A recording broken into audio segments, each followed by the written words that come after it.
The delivery truck pulled up to Elvis Presley's house in Memphis. It was a semi-truck, the kind that delivers furniture, or cars, not the kind that usually delivers to a residential address. The driver checked his paperwork. He had the right address, Graceland, Elvis Presley's mansion, but he was confused about the delivery. 1,000 teddy bears. Who orders 1,000 teddy bears? And why would Elvis Presley need them? Elvis came to the door, saw the truck. "Can I help you?" "Delivery for Elvis Presley. 1,000 teddy bears," the driver said. "1,000 teddy bears, sir? Where would you like them?" "I didn't order 1,000 teddy bears," Elvis said. "Someone did," the driver said, handing Elvis the paperwork. "Paid in full, delivered to this address. Sender is listed as Dean Martin." Elvis looked at the name. Then he started laughing. "Dean Martin sent me 1,000 teddy bears?" "Yes, sir. Where would you like them?" Elvis was still laughing. "Just start bringing them in, I guess." For the next 2 hours, delivery men carried teddy bears into Graceland. Small ones, medium ones, large ones, brown bears, white bears, bears wearing bow ties, bears wearing nothing. 1,000 teddy bears filling Elvis Presley's mansion. There was a card attached to one of them. Elvis opened it. The message was simple. "Here are your teddy bears. Love, Dean." Elvis called Dean immediately. "Dean, what the hell did you do?" Dean was laughing on the other end. "You sang about teddy bears on TV last night. I figured you needed teddy bears." "There are 1,000 of them," Elvis said. "You're #1 on the charts," Dean said. "You deserve 1,000. "What am I supposed to do with 1,000 teddy bears?" "Not my problem," Dean said. "You're the one who wanted to be a teddy bear." That prank in 1957 started a legendary rivalry between Dean Martin and Elvis Presley, a prank war that would last for years and become one of Hollywood's favorite stories. To understand why Dean sent Elvis 1,000 teddy bears, you need to understand what happened the night before. It was July 1957. Elvis Presley was performing on television. He was singing his new song, "Let Me Be Your Teddy Bear." The song was from his movie, Loving You. It was catchy, simple, and it was about to become a massive hit. Elvis performed the song with his usual energy, hip shaking, that famous sneer. The audience of teenage girls was screaming. The song was pure Elvis, fun, flirty, slightly scandalous for 1957. The lyrics were simple. Elvis was singing about being someone's teddy bear, something to cuddle, something soft and lovable. It was sweet in that innocent 1950s way. Dean Martin was watching at home in Los Angeles. He was 40 years old, already a huge star, former partner with Jerry Lewis, solo career taking off, movies, records, television appearances. Dean was at the top of his game. He watched Elvis perform, saw the teenage girls screaming, saw Elvis singing about being a teddy bear, and Dean got an idea, a ridiculous idea, the kind that only makes sense if you have money to burn and a mischievous sense of humor. Dean picked up his phone and called his assistant. "I need you to do something for me tomorrow," Dean said. "What do you need?" "Order 1,000 teddy bears," Dean said casually. There was a pause. "I'm sorry, how many?" 1,000. Different sizes, different colors, brown, white, whatever you can find. I want them delivered to Elvis Presley's house in Memphis, all at once, tomorrow, if possible." "Dean, that's going to be expensive." "I don't care what it costs," Dean said. "Just do it, and include a card that says, 'Here are your teddy bears. Love, Dean.'" "Can I ask why you're sending Elvis Presley 1,000 teddy bears?" Dean smiled. "Because he sang about teddy bears on TV. I'm being helpful. He clearly needs teddy bears." The assistant knew better than to argue with Dean when he had that tone. "I'll take care of it." Make sure they're all delivered at once, Dean added. I want the full impact, not spread out over days. All 1,000, one delivery. The next day, the assistant started calling toy stores, wholesalers, and manufacturers.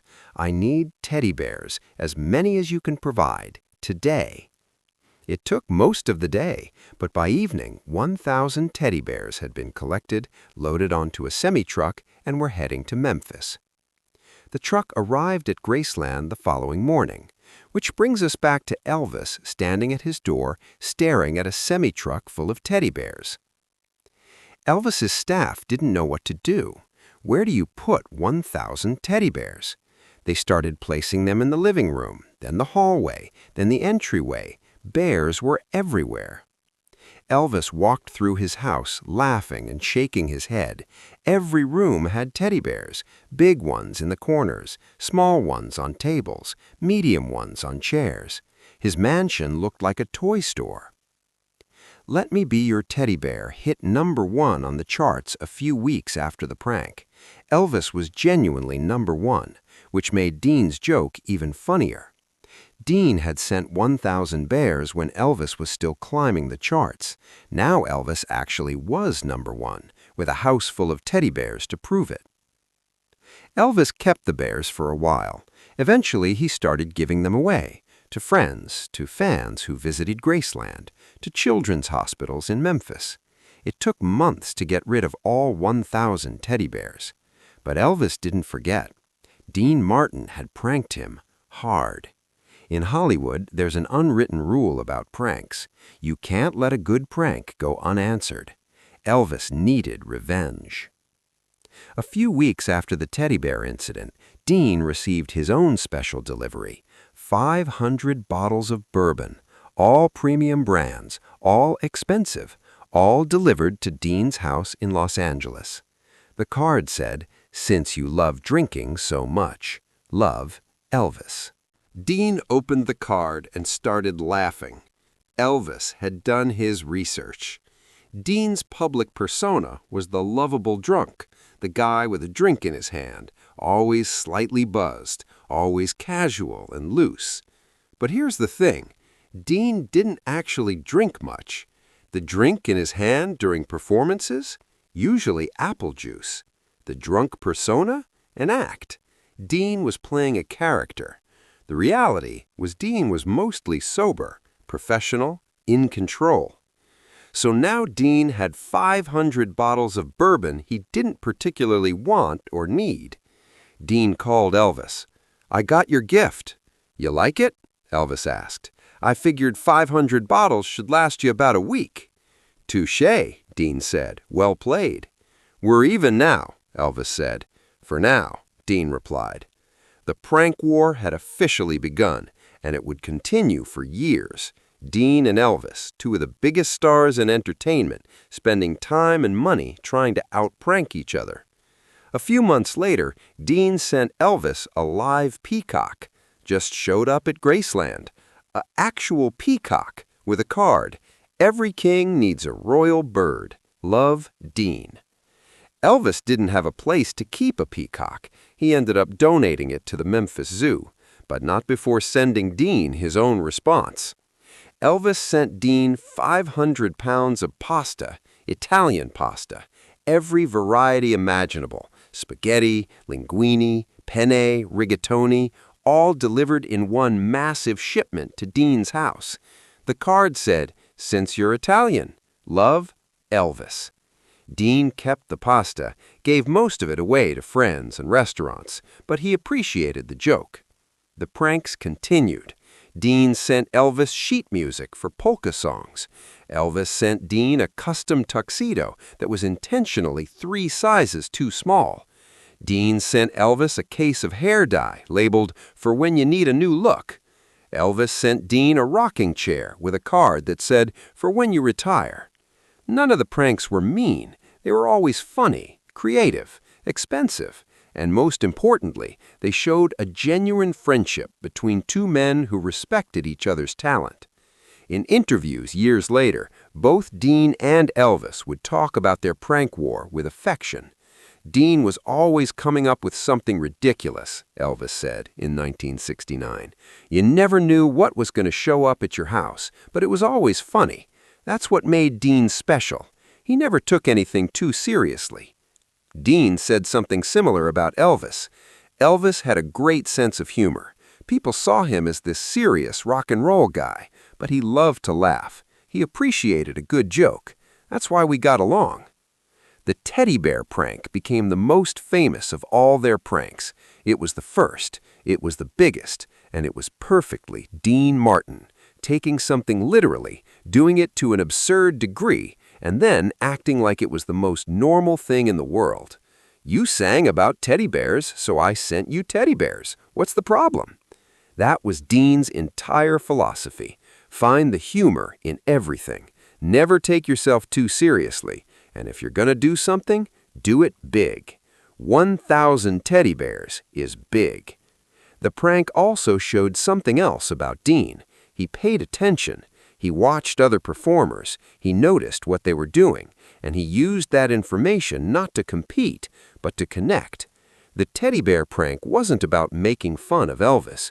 It was about acknowledging Elvis's success and celebrating it in Dean's own weird way. Elvis understood that. That's why he laughed. That's why he pranked Dean back. That's why they remained friends. The prank war eventually ended, not because anyone won, but because both Dean and Elvis got busy with their careers. Elvis with his movies and concerts, Dean with his television show and Vegas performances. The pranks became less frequent, eventually stopped altogether. But the legend lived on. In Hollywood, the story of Dean sending Elvis 1,000 teddy bears became one of those tales that gets told and retold.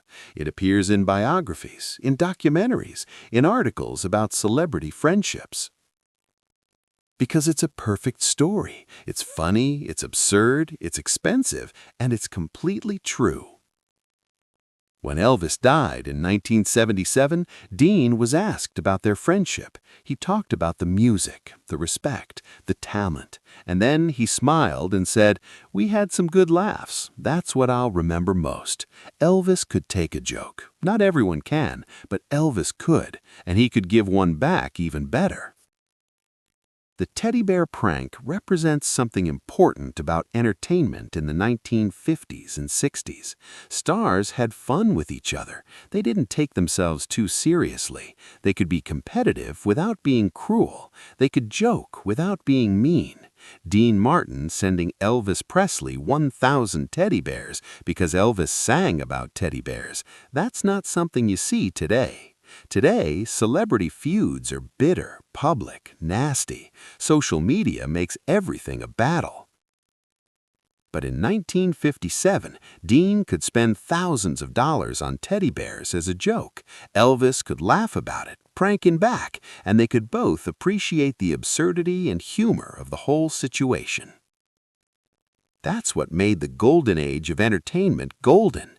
Not just the talent, not just the music or movies, but the joy, the playfulness, the ability to laugh at yourself and with others.